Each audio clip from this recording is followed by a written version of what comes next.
Is $50 an hour the new middle class? I know that sounds so outrageous to say, but I almost think it's necessary for people to live with these cost of living.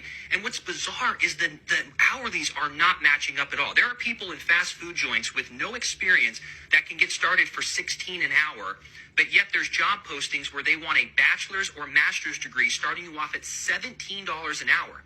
That, in my opinion, is minimum wage.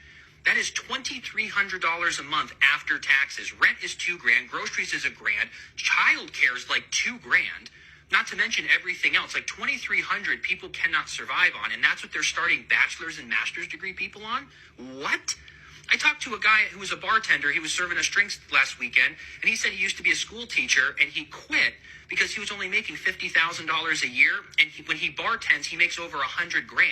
So he's like, why did I even go to college and do all that? But that's why this whole thing is out of whack. The companies that just seem to also be out of touch with it's so excited about starting at $17 an hour. Even if you work your way up to $35 an hour, it's still barely enough to get by. You're not going to be able to buy a house on $35 an hour.